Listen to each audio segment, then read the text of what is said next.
ಇನ್ನು ಅಥಣಿಯಲ್ಲಿ ಈ ಲಕ್ಷ್ಮಣ್ ಸವದಿ ವರ್ಸಸ್ ಜಾರಕಿಹೊಳಿ ಬ್ರದರ್ಸ್ರ ಗಲಾಟೆ ಇದೆಯಲ್ಲ, ಇದು ತಡೆಯುವ ಯಾವುದೇ ಲಕ್ಷಣಗಳು ಕೂಡ ಕಾಣಿಸ್ತಾ ಇಲ್ಲ.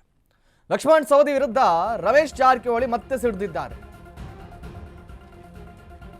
ನನಗೆ ಅಥಣಿಯಲ್ಲಿ ಮಾತಾಡೋದಕ್ಕೆ ನಿರ್ಬಂಧ ಇದೆ ಅಂತ ಲಕ್ಷ್ಮಣ್ ಸವದಿ ವಿರುದ್ಧ ರಮೇಶ್ ಜಾರಕಿಹೊಳಿ ಹೇಳಿಕೆಯನ್ನು ಕೊಟ್ಟಿದ್ದಾರೆ.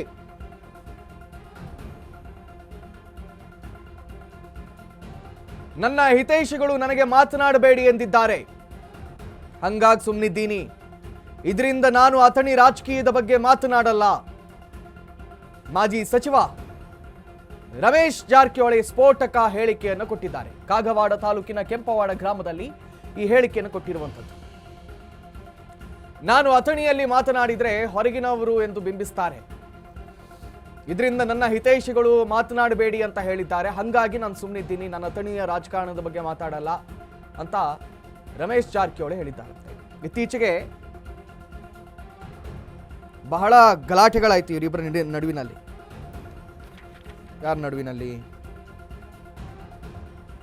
ಲಕ್ಷ್ಮಣ್ ಸವದಿ ಮತ್ತು ರಮೇಶ್ ಜಾರಕಿಹೊಳಿ ನಡುವೆ. ಲಕ್ಷ್ಮಣ್ ಸವದಿ ಹೇಳಿಕೆಯನ್ನು ಕೊಡ್ತಾರೆ. ಇವರು ಅಥಣಿ ರಾಜಕೀಯಕ್ಕೆ ಪ್ರವೇಶ ಮಾಡೋಕ್ಕೆ ಟ್ರೈ ಮಾಡಿದ್ರು, ಆದರೆ ಇವ್ರ ಹತ್ರ ಆಗ್ಲಿಲ್ಲ. ಅಷ್ಟು ಸುಲಭದಲ್ಲಿ ಅಥಣಿಯನ್ನ ಗೆದ್ಕೊಳ್ಬಹುದು ಅಂತ ಎಣಿಸಿದ್ರು, ಆದರೆ ನಾವು ಸವದಿ ಅಂಡ್ ಟೀಮ್ ಬಿಟ್ಕೊಡ್ಲೇ ಇಲ್ಲ ಅಂತ ಹೇಳಿಕೆಯನ್ನು ಕೊಟ್ಟಿದ್ರು. ಅದಕ್ಕೆ ಇದೀಗ ರಮೇಶ್ ಜಾರಕಿಹೊಳಿ ಉತ್ತರವನ್ನು ಕೊಟ್ಟಿದ್ದಾರೆ. ಏನು ಅಂತ ಕೇಳಿದ್ರೆ, ನಾನು ಅಥಣಿಯ ಬಗ್ಗೆ ನಾನು ಮಾತಾಡಬಾರ್ದು ಅಂತ ನನ್ನ ಆತ್ಮೀಯರು ಹೇಳಿದ್ದಾರೆ. ಹಾಗಾಗಿ ನಾನು ಮಾತಾಡಲ್ಲ, ಅದನ್ನ ಬಿಟ್ರೆ ಮಾತಾಡ್ತಾ ಇದ್ದೆ ಅಂತ ಹೇಳಿದ್ದಾರೆ. ಸೊ ಇಲ್ಲಿ ಏನಾಗುತ್ತೆ ಅಂತ ಹೇಳಿದ್ರೆ, ಲಕ್ಷ್ಮಣ್ ಸವದಿ, ಈ ಸವದಿ ಕುಟುಂಬ ಮತ್ತು ಜಾರಕಿಹೊಳಿ ಕುಟುಂಬದ ನಡುವೆ ಯಾವತ್ತೂ ಗಲಾಟೆಗಳಿದ್ದೇ ಇರುತ್ತೆ. ಆದರೆ ಮೇಲ್ಕೈ ಕೆಲವೊಮ್ಮೆ ಜಾರಕಿಹೊಳಿ ಕುಟುಂಬದವರದ್ದಾಗುತ್ತೆ. ಯಾಕಂತ ಕೇಳಿದ್ರೆ, ಅದು ಯಾವುದೇ ಪಕ್ಷ ಅಧಿಕಾರಕ್ಕೆ ಬಂದರೂ, ಯಾವುದೇ ಪಾರ್ಟಿ ಅಧಿಕಾರಕ್ಕೆ ಬಂದರೂ ಜಾರಕಿಹೊಳಿಯವರ ಕುಟುಂಬದವರಿಂದ ಅಲ್ಲಿ MLA ಆ್ಯಂಡ್ MP ಇದ್ದೇ ಇರ್ತಾರೆ. ಮತ್ತು ಇಂತಹ ಗಲಾಟೆಗಳು ಒಟ್ಟಾದಾಗ ಅವರೆಲ್ಲರೂ ಕೂಡ ಒಟ್ಟಾಗ್ತಾರೆ. ಸತೀಶ್ ಜಾರಕಿಹೊಳಿ ಆಗಿರಲಿ, ರಮೇಶ್ ಜಾರಕಿಹೊಳಿ ಆಗಿರಲಿ, ಯಾವುದೇ ಮನಸ್ತಾಪಗಳಿದ್ರು ಕೂಡ ಒಟ್ಟಾಗ್ತಾರೆ. ಇತ್ತ ಸವದಿ ಕೂಡ ಹಾಗೆ. ಇತ್ತ ಅವರ ಕ್ಷೇತ್ರಕ್ಕೆ Ramesh Jarkiholi and team entry ಕೊಡಕ್ಕೆ ಬಂದಿತ್ತು, ಆದರೆ ಅವ್ರ ಕೈಯಲ್ಲಿ ಸಾಧ್ಯವಾಗಲಿಲ್ಲ. ನಾವು ಹಾಗೆ ಅವ್ರನ್ನ ವಾಪಸ್ ಕಳಿಸಿದ್ವಿ ಅಂತ ಅವ್ರೇನು ಹೇಳಿಕೆ ಕೊಟ್ಟಿದ್ದಾರೆ ನೋಡಿ.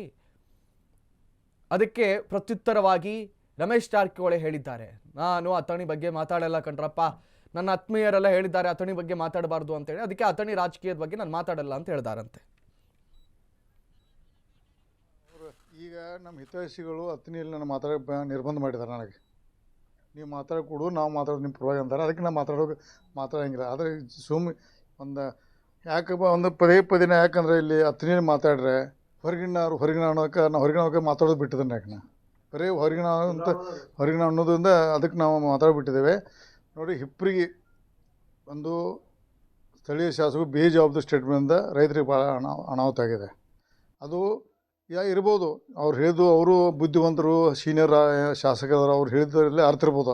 ಆದರೆ ಅವತ್ತಿನ ಸಂದರ್ಭ ಅನುಗುಣವಾಗಿ ಅಲ್ಲಿ ರೈತರಿಗೆ ಏನು ಹೇಳಬೇಕಾಯ್ತು, ಆಯಿತು ನಾವು ಅತಿ ಶೀಘ್ರದಲ್ಲಿ ನೀರು ಪೋಲಾಗತ್ತೈತೆ ಅದು ಸರಿಪಡಿಸಿ ನಾವು ಟೆಂಪೋ ರಿಪೇರಿ ಮಾಡಿ ಮುಂದಿನ ದಿನದಲ್ಲಿ ಖರ್ಚಾಗಲಿ ಮಾಡ್ತೇನೆ ಅನ್ಬೇಕಾಯ್ತು. 300 ಕೋಟಿ ಖರ್ಚಾಗಬೇಕು, ಅದು ಕೊಟ್ಟಿದೆ ಹಾರಿಕೆ ಅಂತ ಮಾತಾಡಿ ಮತ್ತು ರೈತರಿಗೆ ಆತಂಕ ಒಡ್ಡಿ ಬಂದದಕ್ಕೆ ಭಾಳ ಖೇದದೆ.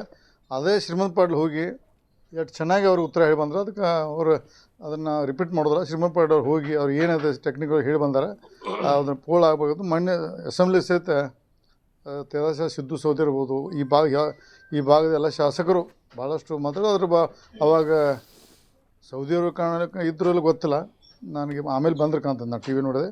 ಆಮೇಲೆ DK ಶಿವಕುಮಾರ್ ಇರಲಿಲ್ಲ. ಹೀಗಾಗಿ ನೀರಾವರಿ ಬಗ್ಗೆ ಚರ್ಚೆಗೆ ಆದಷ್ಟು ಶೀಘ್ರದಲ್ಲಿ ಇದರಲ್ಲಿ ರಾಜಕೀಯ ಬರ್ಸೋದು ಬೇಡ. ಅದು ಶೀಘ್ರ ರಿಪೇರಿ ಆಗಿ ರೈತರಿಗೆ ನೀರು ಮತ್ತು ಯಾಕಂದರೆ ಬೇಸಿಗೆಯಲ್ಲಿ ನೀರು ಕಡಿಮೆ ಮಾಡೋದು, ಆದಷ್ಟು ಬೇಗ ಮತ್ತು ನೀರು ಸಂಗ್ರಹ ಆಗುವಂಗೆ ವ್ಯವಸ್ಥೆ ಸರ್ಕಾರ ಮಾಡಬೇಕಂತ ಆಗ್ರಹ ಮಾಡ್ತೀನಿ. ಈಗ ನಮ್ಮ ಹಿತೈಷಿಗಳು ಅಥಣಿಯಲ್ಲಿ ನಾನು ಮಾತಾಡೋಕೆ ನಿರ್ಬಂಧ ಮಾಡಿದ್ದಾರೆ. ನನಗೆ ನೀವು ಮಾತಾಡೋದು ನಾವು ಮಾತಾಡೋದು ನಿಮ್ಮ ಪರವಾಗಿ ಅಂತಾರೆ. ಅದಕ್ಕೆ ನಾನು ಮಾತಾಡೋಂಗಿಲ್ಲ. ಆದರೆ ಒಂದು